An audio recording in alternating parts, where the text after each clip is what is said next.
वैशाख पूर्णिमा का यह पावन तिथि हिंदू धर्म में विशेष महत्व रखता है। इस व्रत को धन और संतानदायक माना गया है।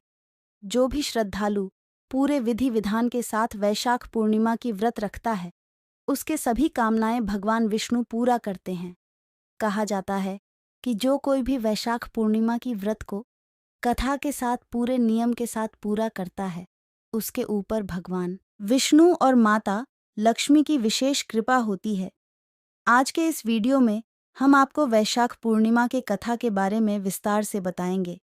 एक बार द्वापर युग के समय माता यशोदा भगवान श्री कृष्ण से पूछती हैं कि आप संसार के पालनकर्ता हो, मुझे ऐसा कोई उपाय बताओ जिससे मृत्युलोक में किसी भी स्त्री को विधवा होने का भय न हो और न ही उसे निसंतान होने का दुख रहे। तब भगवान श्री कृष्ण ने अपनी मां से कहा कि मैं आपको एक ऐसे ही व्रत के बारे में विस्तार से बताता हूँ। सौभाग्य प्राप्ति के लिए हर महिला को 32 पूर्णमासी तक इस पावन व्रत को करना चाहिए। इससे संतान और सौभाग्य की रक्षा होती है। कांतिका नामक नगर में राजा चंद्रहास्य राज करता था। उसके नगर में एक धनेश्वर नामक का ब्राह्मण भी अपनी पत्नी सुशीला के साथ रहता था। इनके घर में किसी प्रकार के धन संपत्ति की कोई कमी नहीं थी, लेकिन ब्राह्मण का कोई संतान न था, जिसके कारण दोनों पति पत्नी बहुत दुखी रहते थे। एक बार उस नगर में एक साधु आता है, जो सभी घरों से भिक्षा मांगकर गंगा नदी के किनारे भोजन कर जीवन यापन करता था। लेकिन वह साधु धनेश्वर के घर भिक्षा मांगने नहीं जाता था। यह देखकर सुशीला और धनेश्वर बहुत दुखी हुए और जाकर उस साधु से पूछे कि आप सभी घरों से भिक्षा लेते हो, लेकिन हमारे घर नहीं, ऐसा क्यों साधु महाराज? तब साधु ने कहा कि तुम निसंतान हो और ऐसे घर से भिक्षा लेना पतितों के अन्न के समान होता है।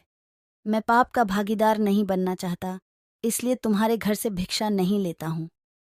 यह सुन धनेश्वर बहुत दुखी हो जाता है और साधु से पूछता है कि ऐसा कोई उपाय बताएं जिससे मुझे भी संतान सुख की प्राप्ति हो। तब साधु ने उस दंपत्ति को 16 दिन तक मां चंडी के पूजन का सलाह दिया, जिसके बाद धनेश्वर और उसकी पत्नी ने ऐसा ही किया। दंपत्ति के आराधना से प्रसन्न होकर मां काली प्रकट हुई और सुशीला को गर्भवती होने का वरदान दिया और कहा कि प्रत्येक पूर्णिमा को दीपक जलाएं। ऐसे ही सभी पूर्णिमा को दीपक की संख्या बढ़ाती जाना, जब तक 32 दीपक न हो जाएं। माता के आशीर्वाद के फल स्वरूप सुशीला गर्भवती हुई। काली माता के कहे अनुसार वह दीपक जलाती रही। माँ काली के कृपा और आशीर्वाद से दंपति के घर एक पुत्र ने जन्म लिया, जिसका नाम धनेश्वर और सुशीला ने देवदास रखा। देवदास जब बड़ा हुआ तो धनेश्वर ने उसे विद्या ग्रहण करने के लिए काशी भेजा। काशी में देवदास के साथ एक अजीब दुर्घटना घटी, जिसके कारण धोखे से देवदास का विवाह हो गया। जब देवदास ने बताया कि वह अल्पायु में है, फिर भी उसका विवाह जबरदस्ती करवा दिया गया। कुछ समय बाद जब काल देवदास के प्राण लेने आया, तो काल देवदास का प्राण नहीं ले पाया। तब काल ने यमराज से कहा कि वह देवदास के प्राण लेने में असमर्थ है, जिसके पश्चात यमराज ने इसके पीछे का कारण जानने के लिए भगवान शिव और माता पार्वती के पास गया।